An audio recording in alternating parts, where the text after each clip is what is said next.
Hello everyone, मैं आपका प्यारा दोस्त, आपका एजुकेटर सीए राकेश कालरा एके आपका रॉकी भाई आ गया हूं आपके पास एक छोटी सी इंफॉर्मेशन लेके। बहुत सारे बच्चे कंफ्यूज हैं जो अभी अभी सीए फाउंडेशन क्लियर हुए हैं या जो अभी सीए फाउंडेशन में इवन हैं। उनकी भी ये छोटी सी कंफ्यूजन है कि सर सीए के अंदर आपकी अकाउंटेंसी तो तीनों लेवल पे है। सीए फाउंडेशन में भी अकाउंट्स है, सीए इंटर में भी है और सीए फाइनल में भी है। सर फाउंडेशन में जो हम अकाउंट्स पढ़ रहे हैं क्या वो सारी रिलेटेड है इंटर से? फाउंडेशन में मैंने अकाउंट जो पढ़ी, मेरे अकाउंट्स में 90 नंबर आए, 80, 89, 90। क्या मेरे लिए इंटर की अकाउंट्स बहुत आसान हो जाएगी? या एक सेट ऑफ बच्चा है जिसके अकाउंट्स में नंबर आए हैं कम, है ना? उसके अकाउंट्स में नंबर आए हैं कम, पास हुआ है 45 50 नंबर आए हैं। वो कहना चाहता है कि सर क्या मेरे लिए एडवांस अकाउंटिंग के लिए अकाउंट्स बहुत मुश्किल हो जाएगी? क्योंकि मेरे का बेस क्लियर नहीं है, मुझे फाउंडेशन में इतने अच्छे नंबर नहीं आए। मैं पढ़ के तो बहुत बढ़िया गया था, मेरे लॉजिक भी सारे क्लियर थे बट नंबर अच्छे नहीं आए। क्या मेरी एडवांस अकाउंटिंग इम्पैक्ट करेगी अगर मेरे फाउंडेशन की अकाउंटेंसी अच्छी नहीं है? मैं आज जो आपका टॉपिक लेकर आया हूं ना कि फाउंडेशन की अकाउंट्स और एडवांस अकाउंटिंग में कितना अंतर है, क्या बेसिक फर्क है, यानी अकाउंट्स वर्सेस एडवांस अकाउंटिंग। देखो, मैं आपको ना बेसिक वो जो बनाते थे ना पहले थ्योरी के सब्जेक्ट में, चार्ट के वाइज डिफरेंस, मैं वैसे ही लेकर आया हूं। अगर आप ध्यान से पढ़ोगे ना तो आपको कंसेप्ट धीरे धीरे समझ में आएगा कि क्या अंतर है। मैं आपको अंतर समझाता हूं। जैसे कि अगर आप अकाउंट्स में देखोगे तो ये अकाउंट्स है सीए फाउंडेशन की, याद रखना। जब मैं अकाउंट्स वर्ड बोल रहा हूं तो ये सीए फाउंडेशन की बात हो रही है। सीए फाउंडेशन की अकाउंट्स। और एडवांस अकाउंटिंग आती है सीए इंटर में। सर फाइनल में जो आती है उसको क्या बोलते हैं बाबू? फाइनल वाली को बोलते हैं फाइनेंशियल रिपोर्टिंग, एफआर। वो अलग है, उसकी चर्चा बाद में करेंगे, अभी बहुत दूर है वो, 4-5 साल दूर है तेरे से, 4 साल एटलीस्ट दूर है। पहले फाउंडेशन करेगा, फिर इंटर करेगा, फिर फाइनल में आएगा ना।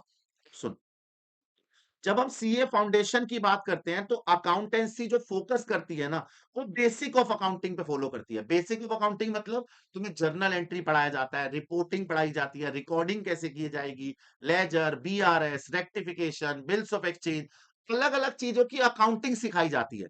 मतलब सर, जैसे बिल्स ऑफ एक्सचेंज पढ़ाया तो उसमें बताया जाता है कि ड्रॉयर ड्रॉयर की अकाउंटिंग कैसे होगी। अगर आपको पढ़ा रहे हैं जर्नल एंट्री तो बताते हैं सोल प्रोप्राइटर अपनी जर्नल एंट्री कैसे डालेगा। फाइनल अकाउंट में सिखाते हैं प्रॉफिट एंड लॉस कैसे निकालेंगे।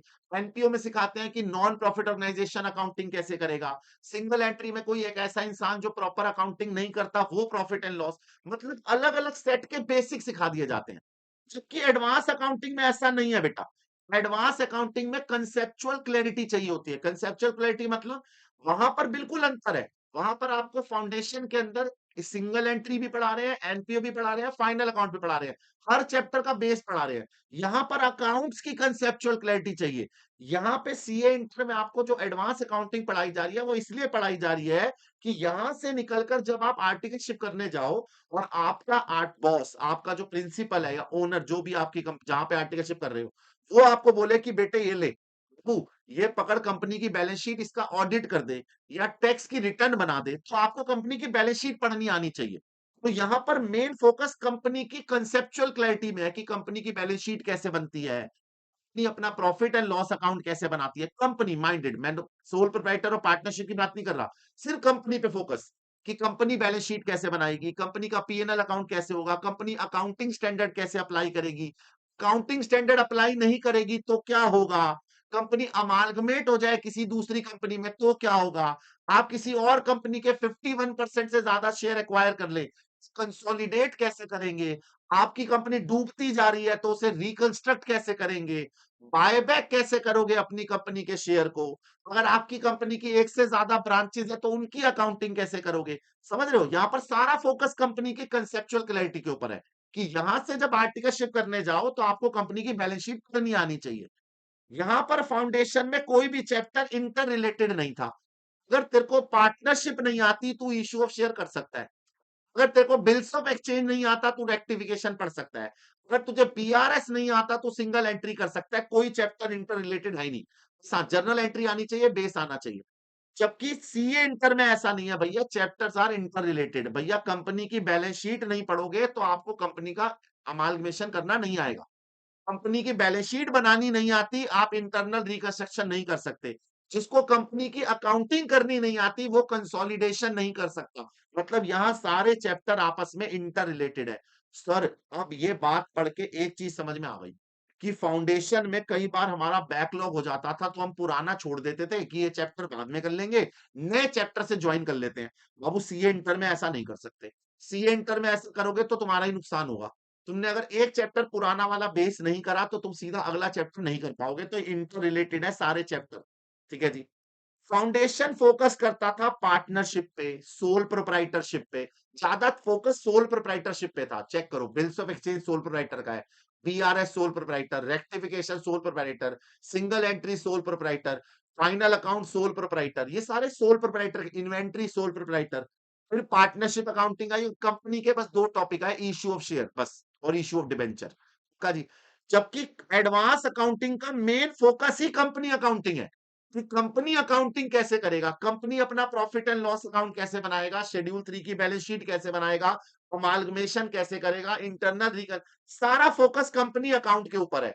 सबसे ज्यादा फोकस है अकाउंटिंग स्टैंडर्ड। मैंने बताया ना कि एडवांस अकाउंटिंग इंटर में क्यों पढ़ाते हैं। इंटर में इसे पढ़ाने का मेन फोकस ये है कि आप जब आर्टिकलशिप करने जाओ तो आपको कंपनी की बैलेंस शीट पढ़नी आनी चाहिए, आपको अकाउंटिंग स्टैंडर्ड अप्लाई करने आने चाहिए, अकाउंटिंग स्टैंडर्ड में कैसे अप्लाई होता है पता होना चाहिए। अगर कंपनी कुछ अकाउंटिंग स्टैंडर्ड का वायलेशन कर रहा है तो वो पता होना चाहिए। वो सिर्फ आपको इंटर में पढ़ाया जाएगा। फाउंडेशन की अकाउंटिंग का इस्तेमाल आप सीए की आर्टिकलशिप में नहीं कर सकते। एडवांस अकाउंटिंग का पूरा इस्तेमाल सीए की आर्टिकलशिप में होता है। तो इस बात का ध्यान रखिएगा कि सीए इंटर की अकाउंट्स फाउंडेशन की अकाउंट से एक लेवल ऊपर है, मुश्किल नहीं है। यहां तक वीडियो में आए हो तो तुम्हें क्या लगा होगा कि अरे बहुत मुश्किल है, बहुत मुश्किल है। मुश्किल नहीं है बहुत आसान।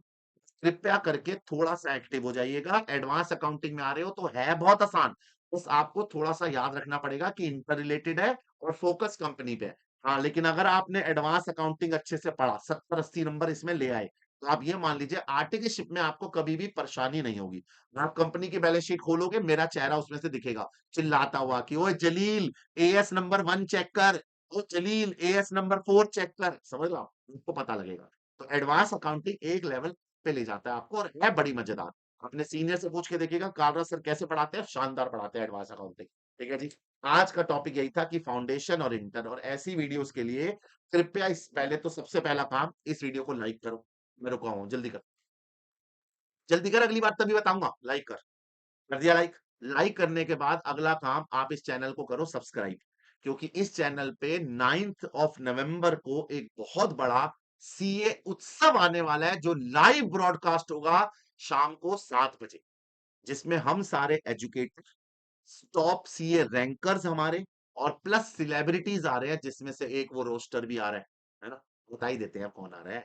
चलो गैस कर लो कौन आ रहा है। एक बहुत बढ़िया रोस्टर आ रहा है हमारा। सीए का उत्सव है, उसे लाइव देखने के लिए आपको रात को जागना पड़ेगा, सात शाम को 7 बजे एक्टिव रहना पड़ेगा। तो जल्दी से नोटिफाई पे क्लिक करो और क्या करोगे, इस चैनल को सब्सक्राइब। ठीक है जी। मैं मिलता हूँ आपको ऐसी वीडियोस के साथ। गुड नाइट, शुभ रात्रि, शब्बा खैर। मैं आपका प्यारा दोस्त, आपका एजुकेटर एके रॉकी भाई, टाटा।